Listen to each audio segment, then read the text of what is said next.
तो artificial intelligence मतलब AI की ग्रोथ तो हम सब देख ही रहे हैं, कितनी जबरदस्त है। लेकिन इसकी एक छिपी हुई कीमत भी है। एक ऐसी कीमत जो पर्यावरण को चुकानी पड़ रही है। और कमाल की बात यह है कि इसी कीमत की वजह से एक ऐसी पार्टनरशिप हो रही है जिसके बारे में किसी ने सोचा भी नहीं होगा। चलिए इस मामले को थोड़ा और गहराई से समझते हैं। ये जानने के लिए कि ये प्रॉब्लम आखिर है कितनी बड़ी, शुरुआत करते हैं उस बिजली की मात्रा से जो एआई को चलाने के लिए चाहिए। यकीन मानिए, आंकड़े सच में चौंकाने वाले हैं। अब जरा इस नंबर पर गौर कीजिए, 13,797 गीगावाट। ये क्या है? ये सिर्फ एक तरह के एआई हार्डवेयर यानी एनवीडिया के H100 चिप्स की, वो भी सिर्फ एक साल की अनुमानित बिजली की खपत है। सोचिए, 13,797 गीगावाट घंटे। अगर ये नंबर बहुत बड़ा लग रहा है तो इसे ऐसे समझिए। सिर्फ ये एआई चिप्स एक साल में जितनी बिजली इस्तेमाल करने वाले हैं, वो कोस्टा रिका जैसे पूरे देश की सालाना बिजली खपत से भी ज्यादा है। तो जाहिर है, बिजली की ये जबरदस्त डिमांड टेक कंपनियों पर भारी दबाव डाल रही है। उन्हें ऐसे पावर सोर्सेस की जरूरत है जो न सिर्फ बहुत पावरफुल हों, बल्कि चौबीसों घंटे भरोसेमंद भी हों और हाँ, सस्टेनेबल भी। तो अब सवाल उठता है कि इसका हल क्या है। चलिए अब उस हैरान करने वाले सोल्यूशन पर नजर डालते हैं जिसकी तरफ ये बड़ी बड़ी टेक कंपनियां मुड़ रही हैं। ये कुछ ऐसा है जो कई लोगों को चौंका सकता है। जी हाँ, बिल्कुल सही देखा। ये कंपनियां अपने डेटा सेंटर्स के लिए कार्बन फ्री एनर्जी हासिल करने के लिए न्यूक्लियर पावर इंडस्ट्री यानी परमाणु ऊर्जा उद्योग के साथ हाथ मिला रही हैं। और ऐसा नहीं है कि ये कोई एक दो डील की बात हो। ये टाइमलाइन साफ दिखाती है कि ये इंडस्ट्री के बड़े बड़े नामों के बीच एक तेजी से बढ़ता हुआ ट्रेंड बन चुका है। और दिलचस्प बात यह है कि ये टेक कंपनियां सिर्फ पुराने न्यूक्लियर प्लांट्स पर ही निर्भर नहीं हैं। ये तो न्यूक्लियर टेक्नोलॉजी की अगली पीढ़ी में भी पैसा लगा रही हैं, जिन्हें स्मॉल मॉड्यूलर रिएक्टर्स या SMRs कहते हैं। लेकिन न्यूक्लियर एनर्जी की तरफ जाना कोई सीधा साधा सोल्यूशन नहीं है। इसके साथ एक बहुत ही कॉम्प्लेक्स और काफी विवादों से भरा इतिहास जुड़ा हुआ है, जिसे हम नजरअंदाज नहीं कर सकते। मिसाल के तौर पर 3 माइल आइलैंड को ही ले लीजिए। जिस प्लांट को आज एआई को पावर देने के लिए दोबारा शुरू किया जा रहा है, वही प्लांट कभी अमेरिका में न्यूक्लियर इंडस्ट्री के सबसे बड़े डर का प्रतीक हुआ करता था। तो देखिए, बहुत सीधी है।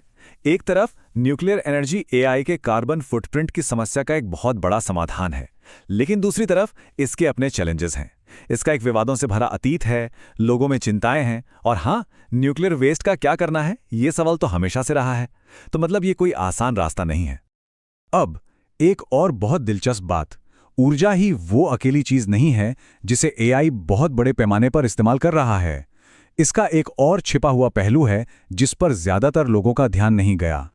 तो चलिए अब एआई के एक और ऐसे फुटप्रिंट के बारे में जानते हैं जो अब तक पर्दे के पीछे रहा है, लेकिन उतना ही जरूरी है। देखिए, इन दोनों शब्दों के बीच का फर्क समझना जरूरी है, जल निकासी और जल उपभोग। क्योंकि एआई डेटा सेंटर्स ये दोनों ही काम बहुत बड़े पैमाने पर करते हैं।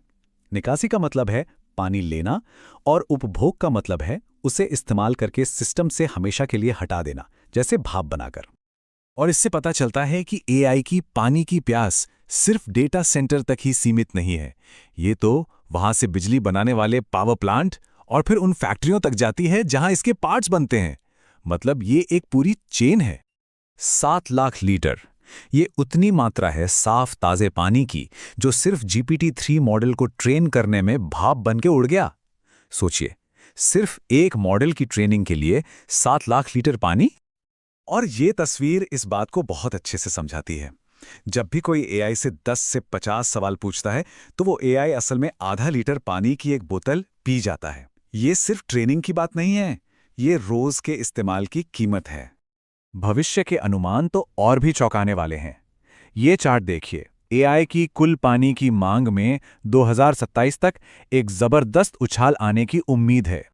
इस बात को ऐसे समझिए, 2027 तक पूरी दुनिया में एआई की पानी की जरूरत 4 से 6 डेनमार्क जैसे देशों की कुल सालाना पानी की खपत से भी ज्यादा हो सकती है। ये सिर्फ कुछ बोतलें नहीं, बल्कि पूरी के पूरे देशों के बराबर पानी की बात हो रही है। तो अब सवाल ये उठता है कि हम क्या करें? चलिए आगे बढ़ते हैं और देखते हैं कि ये सब कैसे हमें कुछ बहुत मुश्किल फैसलों की तरफ ले जा रहा है। मतलब एक चीज को बेहतर बनाने के चक्कर में कहीं दूसरी चीज खराब ना हो जाए। और यही है सबसे बड़ा विरोधाभास। जैसा कि इस रिसर्च में कहा गया है, जब हम कार्बन उत्सर्जन कम करने पर बहुत ज्यादा ध्यान देते हैं तो हो सकता है कि हम अनजाने में पानी की खपत बढ़ा दें। मतलब एक समस्या को सुलझाने के चक्कर में दूसरी को और बिगाड़ दें। तो कुल मिलाके हम एक दुविधा में फंसे हैं। एआई की ऊर्जा और पानी की जरूरतें आसमान छू रही हैं। न्यूक्लियर पावर एक कार्बन फ्री हल तो है, पर उसके साथ अपनी परेशानियां हैं।